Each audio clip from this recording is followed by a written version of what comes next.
Rob Anderson, Clean Power Wash, Salisbury, Maryland. Want to talk about employees and just really why they don't cost you money. They make you money. I've been fortunate that I've got a good paying regular job. Work my 40 hours a week there. Good paying benefits. And I'm getting closer and closer every day to making that leap and going full time at this. It'll be different because I've got 3 techs right now, and I'll probably have a 4th or 5th one by the time I make that leap. And I think that's the biggest thing that I wish I could get people to understand. Now, granted, not everybody is capable of managing people well. I think we're all capable at the end of the day of managing people. You just might be a crappy boss. I hope that I'm a good boss. But I mean, I see a lot of guys that are in similar situations. They've got a great paying job or a decent paying job or whatever that gives them benefits and stuff, and so they're, you're working your 5 days a week or 6 days a week, and then trying to figure out, if we're working night shift, work power wash during the day, and never sleep and never see your family, and get burned out. Guys, employees are the key there. That is the difference between you working 9 days a week and never sleeping. I've always had people working for me for probably, I don't know, 8 or 9 years. Were they working 40 hours a week up until the last 2 years? Absolutely not. They're getting part-time hours. That's why I always preach to find somebody who is already part-time, or somebody who is, as they say, quote-unquote, underemployed, not unemployed. Underemployed person is just like you are. They're looking to make some extra cash, money, whatever. It doesn't have to be, under the table, whatever. They're trying to make extra money, plain and simple. They're trying to get ahead. So they're hungry. They want those extra hours. It's just like you, hey, I'm willing to sacrifice my Saturdays to go ahead and make an extra, I'm going to say low numbers here, but $200 or $300 a week. Hey, that can make or break it for a lot of people. So when I see these guys talk about, well, I'm running, I don't have enough time, I'm running out of this and that, I can't handle it all, I got to quit my job to go work 40 hours or 50 hours a week on the business, I'll make more money that way. That's true. You very well, and when you get to that point, that's kind of one of the lines in the sand as far as making that jump to be full-time. Because you have to keep thinking about it for a minute, though. Let's say and I'll use myself for instance. I work 40 hours a week, right? During those 40 hours a week, I can only work for the company that I work for. I can't be in the call center that I work at and outside washing a house at the same time. So what I'm going to make every week is the same no matter what. Now, if I decide to work an extra day doing power washing or pick up an extra shift at work, that's some extra money. But I'm still not making more money each day than what I was making with just the 40 hours a week that I get, because it's hourly. But if I go ahead and book, let's just say $200 or $300 worth of work.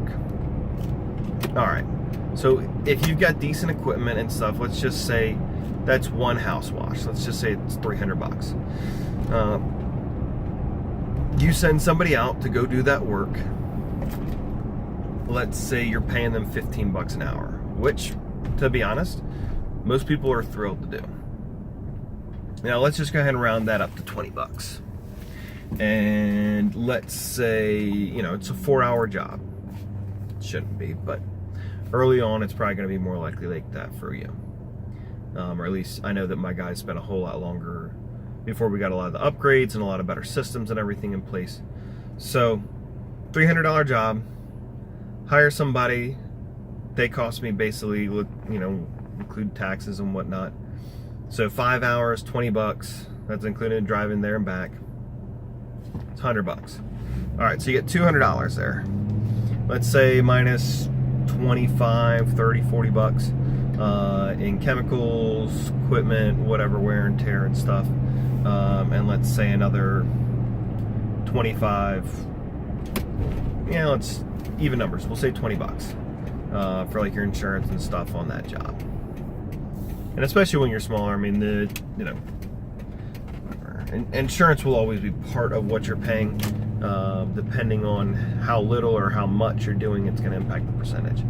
All right, so we got 100 plus, let's say $40 in direct costs for that job, which kind of oversaying that a bit much.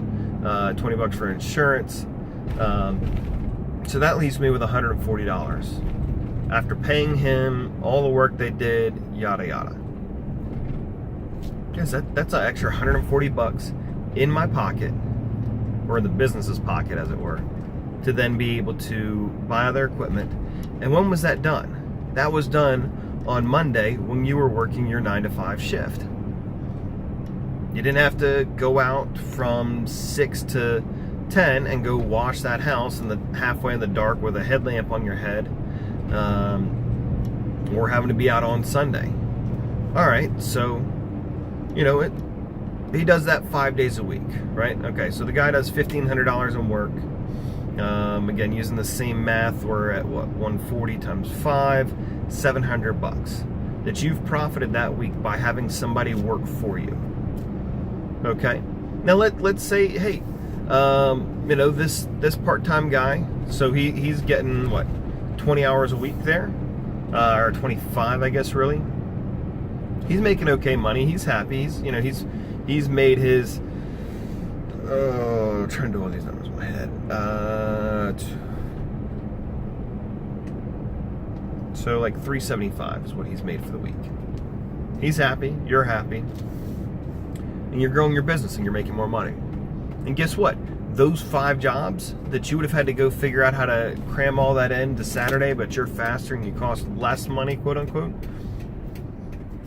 But you have to give up that Saturday.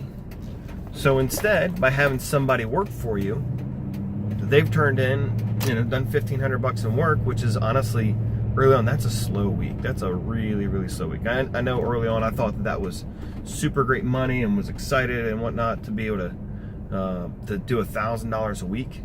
But again, that person has made money for you while you were doing your other work. And that's the big key there. That's the thing that people don't understand. So what? So the guy, odds are, let's just say he screws up 20% of the time. I'll turn a little bit of light on. That's not much better. So you're having to go back to one job and fix something. 20% is kind of high. So let's say it's 10% of the time you got to fix something that they did or didn't do right. That's once every 2 weeks you got to deal with the quote-unquote headache of an employee. Again, you're not going to find the best guy right away. You may have to go through 5, 10, 15 people. And also understand that, you get what you pay for it. And I made the mistake, I didn't give my guys enough hands-on training early on. But again, that is the way that you make that leap. All of a sudden, so you've got this guy, he's making $700 a week for you. I don't know what you're making, let's say you're making $20 an hour at your office, and so that's $800. And now you're making $1,500 a week because you've got this guy working for you and you're out doing your business, or, you're doing your full-time job, and then you get him up to 40 hours a week. And then all of a sudden you realize that actually bringing yourself on as the quote-unquote helper, and you've got somebody, or maybe you got 2 people that are working full-time. So now you're doing, let's say, $3,000 a week. Again, these are really low numbers. Once you start really hitting it marketing-wise, you're going to be doing more than that. So double that. So now you got these 2 guys. They're bringing in $3,000 a week. You're seeing $1,400 of that. Probably it's actually going to be more like $1,200 because you're going to have the additional costs and everything, running multiple guys. But so again, you're bringing in more and more money. I think I messed up the math somewhere in there. Whatever. let's say $1,200. So you're making that extra money. That plus the $800 that you're making, now you're bringing in $2,000 a week. Guys, it snowballs really quick from there. And then all of a sudden you're to that point where making that leap is a lot more manageable.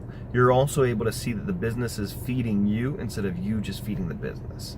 And it allows you to, if you've got this guy and he's going out and doing $700 in profit a week for the business, well, after a month, that's buying a 5.5 gallon a minute machine. That's buying a hose reel, 2 hose reels a week, extra hose, extra parts, everything. So get out of that mindset that, hey, it's just me. I'm the only way, I'm the only breadwinner, blah, blah, blah. Because I think so many people are missing out and they're holding back their businesses because they won't take that step. So consider having employees. It's worth it.